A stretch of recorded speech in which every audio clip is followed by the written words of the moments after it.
सोरे ज्वेलरी मालिकों कार उपरकू दुर्बृत्तों गुलीमाड़ अल्पके बर्तिले गहना दोकानी दोकान बंद कर घर को फेरुवा बेले गुलीमाड़ होता सूचना मिली।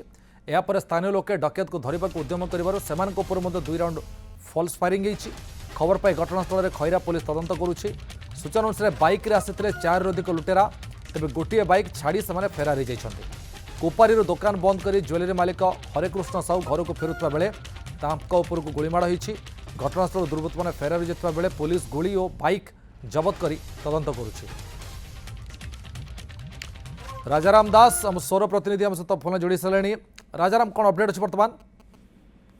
देखु आज राति 8टा समय बालेश्वर जिला खैरा ब्लॉक कुपारी कुपेश्वर ज्वेलरी मालिक जी अच्छा हरेकृष्ण साहू सी निज घर 3 किलोमीटर दूर पदुना को फेरुले चाबी पकई तेरे घर पाखरे घर सामने ही फायरिंग है 2 राउंड फायरिंग है कार को फायरिंग पर लोके जानी पाइले जे फायरिंग होती तेणु स्थानीय लोक आसला को 2 राउंड फायरिंग है तेज यारी भितर से जो 2टी गाड़ी 4 जन दुर्बृत्त आसते हरेकृष्ण हाथ बैग टी छड़े नहीं जो कि चाबी थिला ज्वेलरी चाबी एवं ज्वेलरी भितर बहु परिमाण सुना एवं आखपाख अंचल जेहेतु बेपार हुए भल बेपार हुए तेणु से हिसाब से टार्गेट करते तेज यही समय जो लोक घेरी गले बोधे फायरिंग कले डकायत मैंने फायरिंग जो कले माने भयभीत हो स्थानीय लोक गलेनी एवं किंतु गुड़ागुड़ी भितर से पल्सर बाइक टी छाड़ी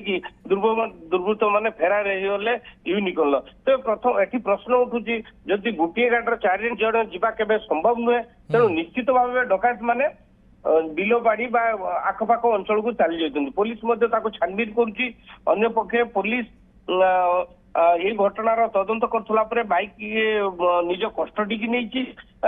गत जुलाई मास 11 तारिख खैरा थाना तुड़ीगड़िया बजार रु गोटे जोटा कि न्यूज 7 एक्सक्लूसिव देखा जे बाइक टाको गोटे थार्ड गार्डर एटीएम टाको घुसारी नौकरी मात्र 11 गत जून 11 तारू आज है 9-8 माने एतिकी मध्य 2 थर बड़ धरण डकायत होता बेले पुलिस पूरा एक विफल डरबारे विफल। वर्तमान सुधा से एटीएम जो घुसारी नहीं 500 मीटर कि 300 मीटर पर्यंत जो एटीएम को ता भीतर टंका अवश्य सुरक्षित रही तार कौन सुराग पाई नहीं एपर्यंत एटार मध्य छानबीन करते कौन सुराग पुलिस पाखरे नहीं।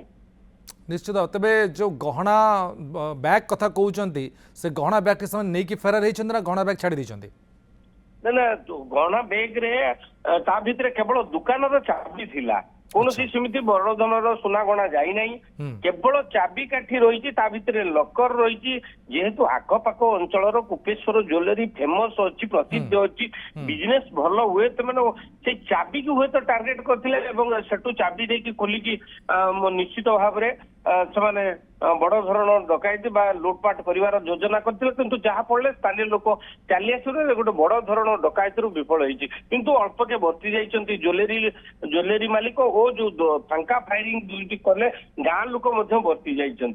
निश्चय बहुत बहुत धन्यवाद राजाराम आप सब सूचना ये राजाराम दास सोरू जो सूचना दौते जे गहना दोकानी मालिकों कार उपरकू फायरिंग कर दुर्बृत्त मैंने फेरार हो जाती। पुलिस बर्तमान तनाघना जारी रखी।